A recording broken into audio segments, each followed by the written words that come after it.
Graça e a paz do Senhor Jesus, meus irmãos. Nós estamos nessa temporária EBD online, devido à pandemia de coronavírus, estudando a primeira epístola de João.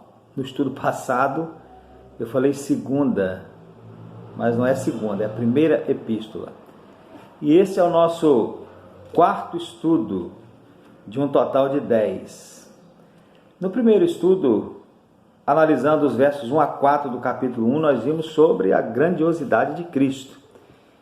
E vimos que Cristo não foi criado, não começou em algum ponto do tempo, ele é eterno, coexistente e coextensivo com Deus, porque é o próprio Deus na pessoa do Filho. Nós vimos que Cristo é o despenseiro da vida e vimos que ele é o único que possibilita comunhão com Deus. Nos dois estudos passados, então nós vimos sobre a comunhão com Deus. Vimos que ela é importante, que ela é possível e que ela precisa ser mantida. E vimos que para mantermos comunhão com Deus, nós não podemos andar em trevas e sim na luz, porque Deus é luz. Vimos também algo do qual nós não podemos nos esquecer, que é a confissão dos nossos pecados, para sermos perdoados por Deus e mantermos a comunhão. E vimos que aquele que diz que permanece nele, isto é, aquele que diz que tem comunhão com ele, também deve andar como ele andou. E andar como ele andou vimos, basicamente, andar em amor e santidade. Hoje nós veremos sobre os anticristos. E, para isso, vamos ler os versos 18 até o 26 do capítulo 2. Acompanhe aí comigo a leitura. Diz assim: Filhinhos, é já a última hora, e como ouvistes que vem o anticristo, também agora muitos se têm feito anticristos, por onde conhecemos que é já a última hora. Saíram de nós, mas não eram de nós, porque se fossem de nós, ficariam conosco. Mas isto é para que se manifestasse que não são todos de nós. E vós tendes a unção do Santo e sabeis tudo. Não vos escrevi porque não soubesseis a verdade, mas porque a sabeis, e porque nenhuma mentira vem da verdade. Quem é o mentiroso senão aquele que nega que Jesus é o Cristo? É o anticristo, esse mesmo que nega o Pai e o Filho. Qualquer que nega o Filho também não tem o Pai, e aquele que confessa o Filho também tem o Pai. Portanto, que desde o princípio ouvistes, permaneça em vós. Se em vós permanecer o que desde o princípio ouvistes, também permanecereis no Filho e no Pai. E esta é a promessa que ele nos fez, a vida eterna. Estas coisas vos escrevi acerca dos que vos enganam. Nós já destacamos para os irmãos, no nosso primeiro estudo dessa série, que, dentre outras coisas, dentre outras razões, João escreveu esta epístola para combater a heresia do gnosticismo. Porém, embora João se preocupasse em refutar o ensinamento gnóstico, bem como as suas práticas, somente 2 vezes, aqui e em João 4, de 1 a 6, ou 1 João 4, de 1 a 6, no capítulo 4, versos 1 a 6, ele os enfrenta diretamente, chamando-os de anticristos e falsos mestres. A igreja, na época de João, meus irmãos, ela enfrentava um perigo duplo. Primeiro, havia elementos de dentro, elementos que estavam na igreja, faziam parte da igreja, mas que eram falsos mestres. Eles ainda tinham algum respeito por Cristo, imaginando ser ele um dos aeons, né, ou uma das emanações de Deus que tinha um contato particular com esse mundo. E eles esperavam então fazer uma mescla, uma mistura de ideias, incorporando certos aspectos do judaísmo e do cristianismo, com elementos de outras religiões misteriosas dos gregos. E assim foi criado o gnosticismo, conforme atualmente nós conhecemos. E eles acreditavam que a essa mistura, a esse sincretismo, eles poderiam dar o nome de cristianismo. Portanto, se tinham identificado com a comunidade cristã como se realmente pertencessem a ela. Então, eles estavam dentro da comunidade cristã. Era o perigo que vinha de dentro. A ênfase sobre as regras de comunhão no primeiro capítulo dessa epístola, a aceitação do Filho, conforme ele é retratado na revelação cristã, bem como as exigências morais do Evangelho, sem dúvida alguma foram formuladas por João contra aqueles elementos de dentro, os quais na realidade não eram autênticos discípulos de Cristo, porque tinham degradado a pessoa de Cristo e a obra de Cristo, e eram então um perigo para a igreja. Então João os combate. Mas, em segundo lugar, meus irmãos, o segundo perigo, eu disse que é um perigo duplo, vinha através dos elementos de fora, que já não estavam mais dentro da igreja, mas estavam fora. E em 1 João 2, 18 e subsequentes, versículos subsequentes, os versículos que lemos, né? Em contraste com o primeiro capítulo, nestes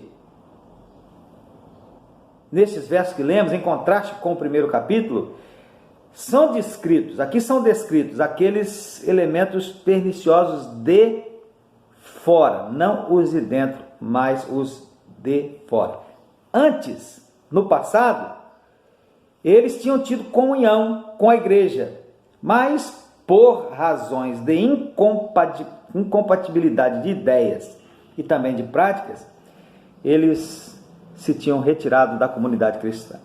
E a estes, então, João chama de anticristos, conforme nós lemos aí.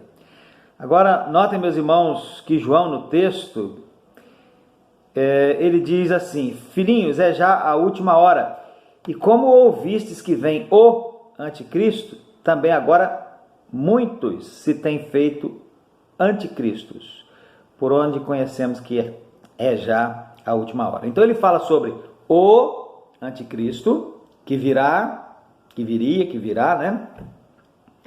E anticristos, que já se faziam presentes e têm se feito presentes em toda a história do cristianismo até hoje. E nós vamos então estudar um pouquinho sobre esses personagens que fazem parte também da nossa realidade como a igreja de hoje, a igreja do presente. Primeiro vejamos então, meus irmãos, sobre o anticristo. João começa a escrever aí, nesse trecho que lemos, taxando de anticristos aqueles que estavam enganando os irmãos a quem ele se dirigia. Está aí no verso 26. Lembrando aos irmãos que eles não estavam ignorantes acerca do fato de que um anticristo haveria de aparecer para se opor a Cristo. Esse é chamado de o anticristo, devido ao fato de que sua oposição a Cristo será singular, será diferenciada, será muito maior, de muito mais proporção. E ele negará tanto o Pai quanto o Filho. Paulo, meus irmãos, escrevendo sua segunda carta aos Tessalonicenses, no capítulo 2, versos 3 a 4, apresenta esse anticristo como o homem do pecado, filho da perdição, aquele que se levantará e fará oposição a Deus e que se assentará como Deus no templo de Deus, querendo parecer Deus. Vou ler o texto para os irmãos, lá de 2 Tessalonicenses 2, versículos 3 e 4. Ninguém de maneira alguma vos engane, porque não será assim sem que antes venha a apostasia e se manifeste o homem do pecado, o filho da perdição, o qual se opõe e se levanta contra tudo que se chama Deus ou se adora, de sorte que se assentará como Deus no templo de Deus, querendo parecer Deus. Esse é o anticristo. Em Apocalipse 13, de 1 a 8, ele é apresentado como uma besta que agirá no poder do dragão, a qual será permitido proferir grandes blasfêmias contra Deus e fazer guerra contra os santos, contra os servos de Deus e até vencê-los. Será adorada por muito essa besta, né? E esses muitos, obviamente, são aqueles cujos nomes não estão inscritos no livro da vida. Veja o texto, vou ler para os irmãos. Apocalipse 13, de 1 a 8. E eu pus-me sobre a areia do mar e vi subir do mar uma besta que tinha 7 cabeças e 10 chifres, e sobre os chifres 10 diademas, e sobre as cabeças um nome de blasfêmia. E a besta que vi era semelhante ao leopardo, e os seus pés como os de urso, e a sua boca como a de leão. E o dragão deu-lhe o seu poder e o seu trono e grande poderio. E vi uma de suas cabeças como ferida de morte, e a sua chaga mortal foi curada. E toda a terra se maravilhou após a besta, e adoraram o dragão que deu à besta o seu poder, e adoraram a besta, dizendo: quem é semelhante à besta? Quem poderá batalhar contra ela? E foi-lhe dada uma boca para proferir grandes coisas e blasfêmias, e deu-se-lhe poder para continuar por 42 meses. E abriu a boca em blasfêmias contra Deus para blasfemar do seu nome, do seu tabernáculo e dos que habitam no céu. E foi-lhe permitido fazer guerra aos santos, aos servos de Deus, e vencê-los. E deu-se-lhe poder sobre toda a tribo, língua e nação, e adoraram-na todos os que habitam sobre a terra, esses cujos nomes não estão escritos no livro da vida do Cordeiro que foi morto desde a fundação do mundo. Então aí é apresentado dessa forma o anticristo, né? Uma forma que até para muitos é um pouquinho complicado de entender, né? Demanda um pouquinho mais de estudo, de debruçamento em cima da palavra de Deus. Agora, eu quero apresentar aos irmãos algumas características do anticristo. Estas características são alistadas por um determinado comentarista bíblico e são 10 as características que eu quero apresentar aos irmãos, apontadas por esse comentarista. Então ele diz assim, olha, primeiro, o anticristo negará tanto ao Pai quanto ao Filho. Vai negar Deus na pessoa do Pai, Deus na pessoa do Filho. O anticristo negará o significado e a importância da encarnação de Cristo.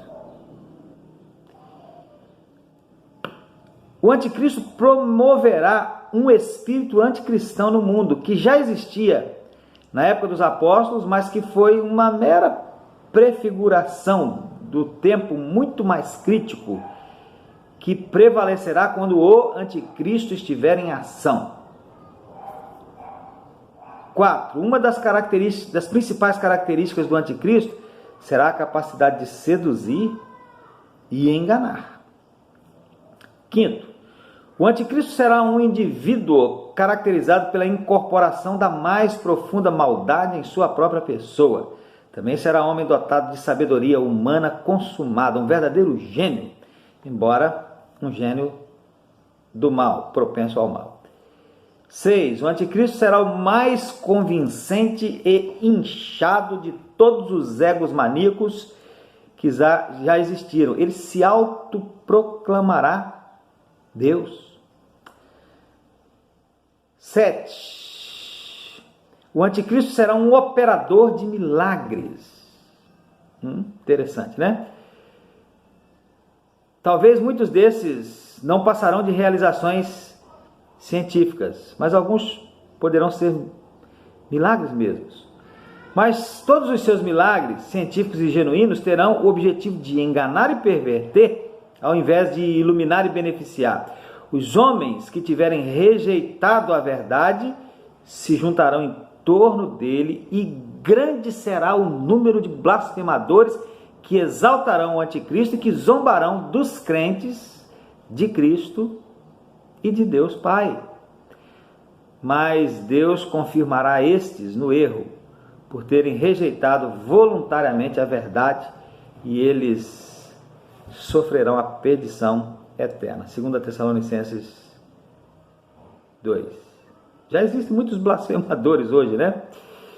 Estão em volta do espírito do anticristo. Quando o anticristo vier de fato seduzir a muitos, então será grande o número de blasfemadores. Não precisamos ficar admirados nem revoltados quando as pessoas blasfemarem do nome de Deus, da palavra de Deus e do povo de Deus. Oitavo, o anticristo será uma espécie de imitação da encarnação, porquanto Satanás estará com ele, habitando nele. E assim será ele a personificação da mais elevada forma de maldade possível. Sua inteligência será astronômica, mas inteiramente perversa e destruidora, como é o caso de Satanás. 9. O anticristo aplicará sanções econômicas, exigindo certa marca identificadora para quem quiser comprar ou vender. E 10. O próprio anticristo terá uma forma de identificação numérica, a saber, 666. Quando o anticristo aparecer, tornar-se-á claro o significado desse número, embora talvez ninguém consiga decifrá-lo até então, até que ele apareça, para tornar claro o significado desse número. Então esse é o anticristo. Como diz 2 Tessalonicenses 2, de 8 a 10, esse é o iníquo, a quem o Senhor Jesus matará com o sopro da sua boca e o destruirá pela manifestação de sua vinda, cujo aparecimento é segundo a eficácia de Satanás, com todo o poder e sinais e prodígios da mentira e com todo o engano de injustiça aos que perecem, porque não acolheram o amor da verdade para serem salvos. Então esse é o anticristo, que virá. Ainda não está aí, pelo menos de forma manifesta, mas que virá. Mas tem também os anticristos, que nós vamos ver agora, e esses já estão por aí, né? Depois de João fazer-lhes lembrar que eles não eram ignorantes quanto à vinda do anticristo, ele diz que muitos anticristos já se têm levantado. E ele estava se referindo aos falsos mestres gnósticos, lá na sua época, aos falsos mestres gnósticos, classificando-lhes como arautos do anticristo, e portanto anticristos também, ainda que não à altura, não com a mesma grandeza do homem da iniquidade, do grande anticristo. Os gnósticos, meus irmãos, eram anticristos porque eles negavam o verdadeiro Cristo do cristianismo. Eles reputavam o Cristo como um mero aeon angelical, como uma mera emanação angelical. Negavam que ele fosse o verbo de Deus. Negavam a sua encarnação real, dizendo que uma espécie de emanação divina teria meramente possuído o corpo de Jesus de Nazaré por algum tempo. E muitas outras coisas. Agora, hoje também, meus irmãos, existem os anticristos, e não são poucos. Existem aos milhares. Eu vou citar 2 exemplos para os irmãos, e com isso eu não estou dizendo, gravem bem isso, prestem bem atenção nisso, eu não estou querendo dizer que essas pessoas, que eu vou citar aqui como exemplos, pessoas que fazem parte desses grupos, sejam pessoas diabólicas, maléficas, malignas, no sentido social. O que eu estou dizendo é que elas podem, biblicamente, serem classificadas como anticristos. Por quê? Porque descreem de Cristo como ele é apresentado nas Escrituras. E ensinam assim. Eu vou citar 2 exemplos para os irmãos. Um deles, meus irmãos, são aqueles identificados como sendo testemunhas de Jeová. Nós temos aqui na nossa cidade. Os testemunhas de Jeová negam abertamente a divindade de Cristo.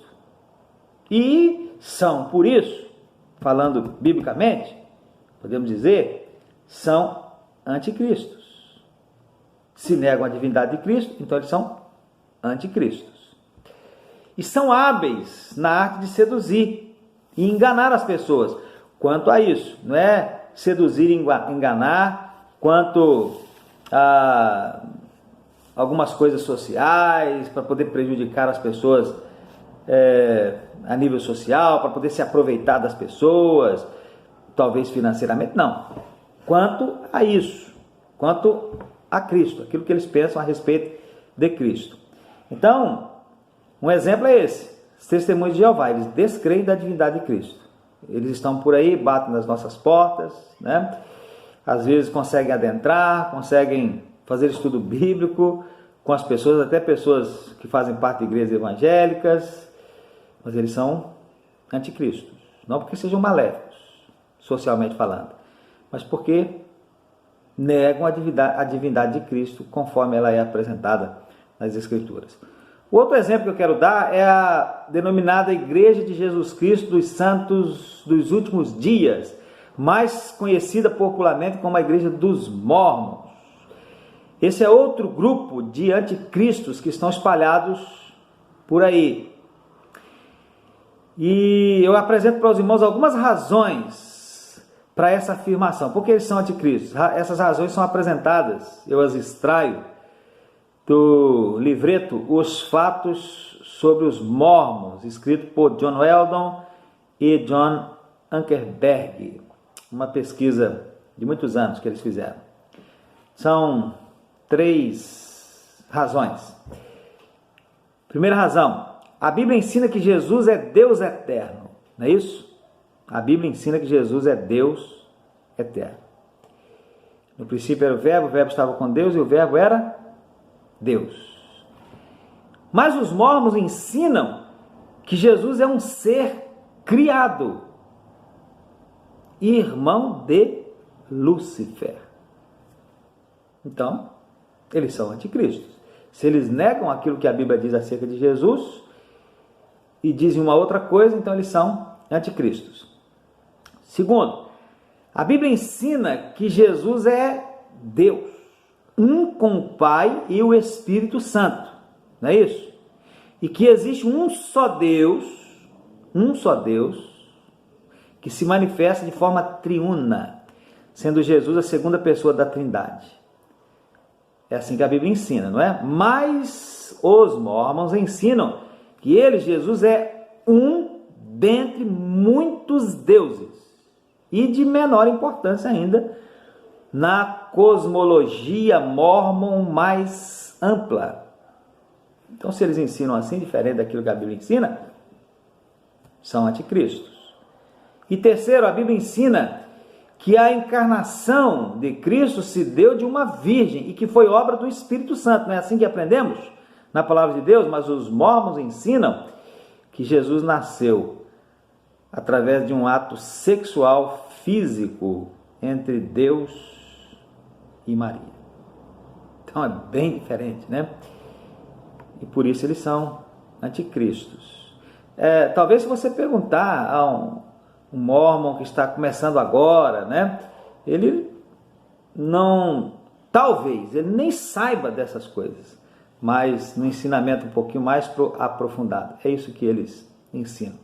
Então, pessoas que ensinam assim são anticristos, os mesmos acerca dos quais a Bíblia nos alerta, que são ardilosos na arte de enganar. E aqui eu volto a frisar que eu não estou dizendo que estas pessoas sejam diabólicas, maléficas, malignas, no sentido social. Não, muitas delas são excelentes cidadãos, talvez até amigos ou familiares nossos, mas nesta questão bíblica, eles são mestres em enganar, e às vezes nem é porque querem enganar, mas porque eles mesmos vivem um auto-engano. Foram enganados em algum tempo e agora estão vivendo uma situação de auto-engano. E há muitos outros anticristos dessa espécie, meus irmãos, que negam a Cristo, vivendo entre nós, e que entram em nossas vidas e casas, às vezes de forma sutil, por meio de músicas, por exemplo, por meio de filmes.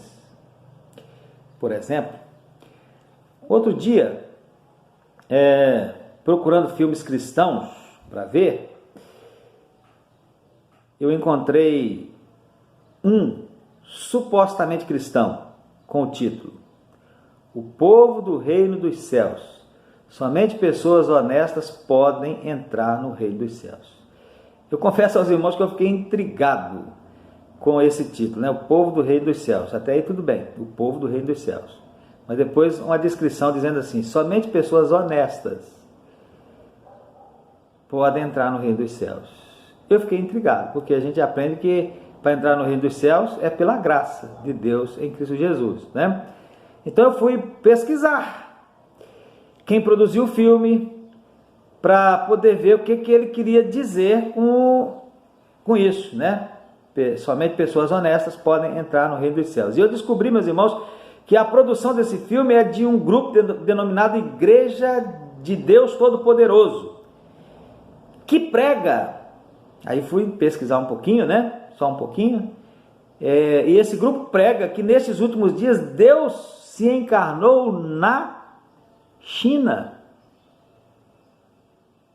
Deus se encarnou lá na China. Veja, as palavras deles mesmos. Estou citando aqui um terceiro exemplo. Eu disse que citaria só dois, mas me permito citar mais esse. Agora veja nas palavras deles mesmos, extraídas do site lá da igreja, a Igreja de Deus Todo-Poderoso. Olha o que está escrito lá. Na era da graça, o Senhor Jesus prometeu aos seus seguidores: e se eu for e vos preparar lugar, virei outra vez para vós e vos tomarei para mim mesmo, para que onde eu estiver estejais vós também. Está escrito isso mesmo, lá em João 14, verso 3. Ele também profetizou, porque assim como o relâmpago sai do oriente e se mostra até o ocidente, assim será também a vinda do Filho do Homem. Mateus 24, 27. Até aí, nada de errado, está realmente na Bíblia. Mas veja aí a continuidade do texto. Nos últimos dias, conforme prometido e anunciado por ele mesmo, então Deus fez-se carne novamente e desceu no oriente do mundo, na China, para fazer a obra de julgamento, punição, conquista e salvação por meio da palavra, na base da obra de redenção do Senhor Jesus. Eu não sabia disso, né? Mas agora estou sabendo. Tem um grupo que diz que nesses últimos tempos Deus se encarnou novamente lá na China. Ainda não está totalmente manifesto, mas ele está encarnado já lá na China. E em outra parte, esse mesmo grupo diz que nesse tempo Deus se encarnou em figura feminina. Lá no tempo de Jesus, em figura masculina, em Jesus, mas neste tempo em figura feminina. E está ainda meio que oculto, esperando para se revelar de forma definitiva. E eles, meus irmãos, lembra que eu comecei essa pesquisa quando estava procurando um filme, né? Eu descobri que eles produzem músicas e filmes. E algumas dessas músicas e filmes aparentemente legais, bonitos, de se ver, chamativos. E assim, e tem lá em português, né? E assim, sutilmente, esse anticristianismo disfarçado de cristianismo vai entrando no contexto das nossas vidas. É uma música aqui, é um filme ali, né? E vai fazendo uma desconstrução do pensamento evangélico. Então esses são os anticristos. E tem muitos espalhados por aí. Tem muitos. Mas também são anticristos aqueles que dizem ser o Cristo. Será que tem? Tem, né? Parece até um absurdo que alguém creia neles e os siga. Porém, isso acontece. No nosso país aí tem até uma figura que virou piada, né, na boca do povo, o Henrique Cristo. Mas ele tem seguidores. Tá? Ele se autoproclama o Cristo e tem seguidores. Para nós ele pode ser engraçado, a gente ri dele, faz figurinha para botar lá no WhatsApp, faz piada, né? Tem muita piada, imita o jeito de falar, se tornou aí uma personalidade. Mas ele se autoproclama o Cristo e ele tem seguidores. Então isso acontece. No Brasil nós temos visto boquiabertos acontecimentos dessa natureza. E lá em Israel acontece muito mais. Surgem muitas pessoas se autoproclamando o Cristo. Parece até absurdo que alguém cria neles, mas acontece. E eles têm seguidores, mas são anticristos. Então coisas como estas, que parecem absurdas, acontecem. Por que acontecem? Por que essas coisas acontecem e as pessoas seguem, vão após essas coisas?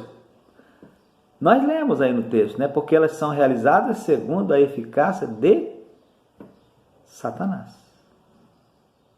Temos que nos cuidar, porque estas coisas são realizadas segundo a eficácia de Satanás. Então, concluindo, não há como evitar o surgimento do anticristo e nem de anticristos. Eles são previstos pela palavra de Deus.